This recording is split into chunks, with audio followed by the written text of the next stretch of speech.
My name is Brandy, and I'm 33, and I was born and raised in Monmouth, Illinois.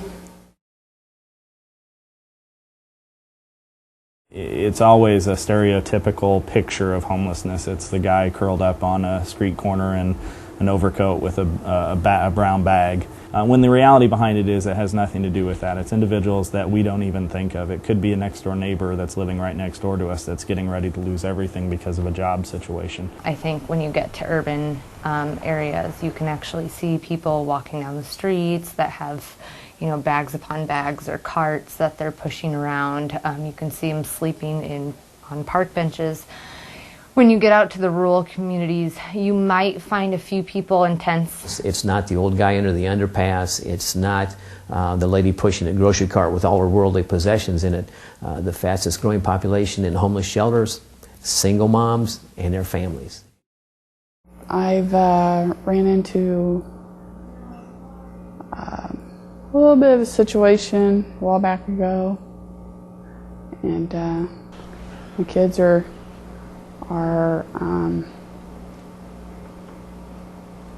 in temporary foster care, probably for a little bit of that situation, because I had to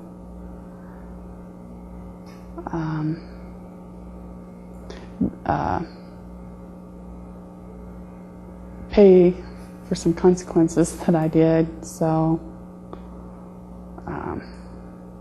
she resided in a home, started her family, and then her mother passed away sometime in there. I'm not sure how many years had passed by before her mom passed away.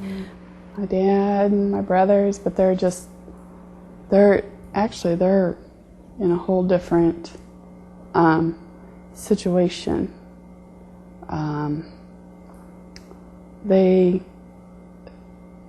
They're busy all the time. And her mom was kind of the rock of the family. Everything sort of fell apart. It's just like one thing after another. She was able to purchase a small home here in town, but was not able to maintain the home. And so over a period of time, you know, power was shut off, water was shut off, and this is all, you know, since her mother's passing. There is a high population of people within this community that are in substandard housing, and technically that could be classified as not appropriate, and they could be technically classified as homeless. From that point forward, you know, she couldn't make it, and then her children were removed from her home because she couldn't, you know, take care of them. 15, 14, 10, and 8. The youngest one's growing up pretty close to this, next to the last one. Oh, it's like the first two, they kind of grew fast. If you're born into poverty, you have to pick yourself up the entire way. What people go through when they are going through poverty, and the resources that you really need to lift yourself out of that, especially if it's more than you.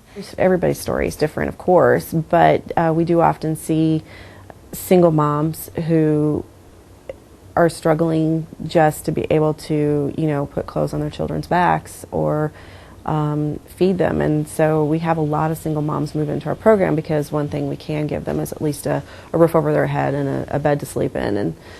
And sometimes foster care is involved and sometimes it's not. I do get to see them, and we do get to be together. And it's just,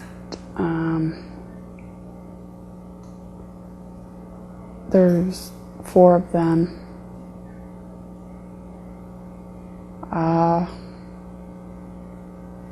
They're good kids. And we see that a lot in especially women that come to us of that typical bouncing from relationship to relationship. Yeah, I've had jobs. And, where have you worked? Who did you like? Yeah, I worked at farmland, and I didn't mind it because the pay was decent at that time, because I was raising a couple boys. But the reality is the way the economy is right now, and especially in rural Illinois, the impact that it has on the communities, the smaller communities in particular, it's very difficult to actually put a number to that, because the people that are struggling locally here, with all the factories leaving the area and the big jobs leaving the area.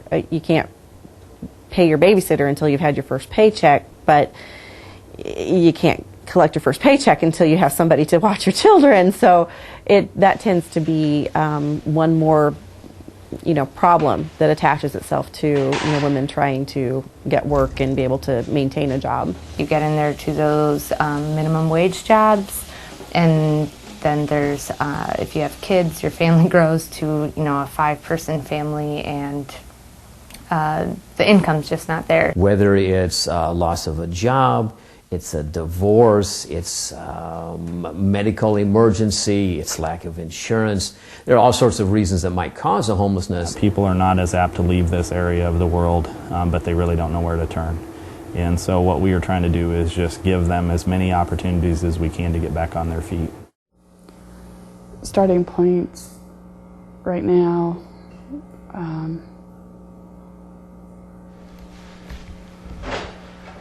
a place where I had to stay just so I could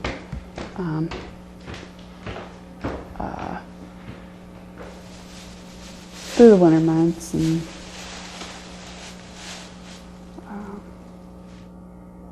I don't really know much more to say other than that. Brandy is an individual that came to us from a couple different organizations within the community that actually referred her here. It's kind of an agency that's been assigned to work with her as an advocate. Brought her in because they were looking for a cool place for her to sleep for just a few days during the brief heat spell that we had last summer.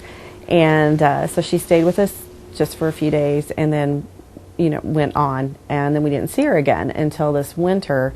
And this time it was the local police agency who had discovered that she was back in her home that does not have heat or running water or anything, and brought her to us and asked if she could stay with us for a while.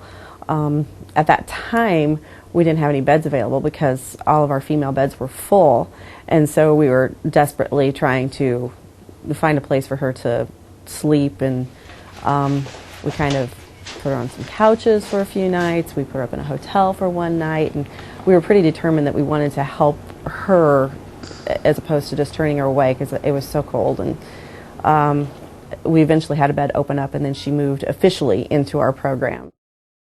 So what we do is we provide a residential placement for them on a 12-month basis, where they come to us for 12 months. We do a curriculum with them that we work through different issues, from anger, temptation, to whatever the issue is that might got them to this point of homelessness. And then we transition them back out into the community then at that point. It takes money to run everything. And because we're in a smaller community, there's not as many resources available that way, and everything we do is private donation. I mean, we don't have any grant money or anything like that. And then there's just really a few of us who do this. So sometimes manpower, we get a little tired sometimes. Part of our goal is to see Starting Point close its doors because people are stepping up and meeting the needs like they did in the past. I'm reminded all the time that we all have different problems, and what's a problem to me might not be a problem to the next person, but it's very real. And I think if we just were a little bit more tolerable of each other's shortcomings, that might make all the difference in the world.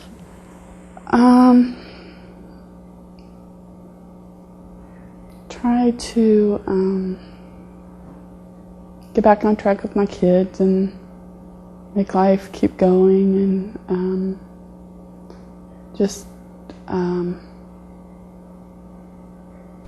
make a go of life in the house.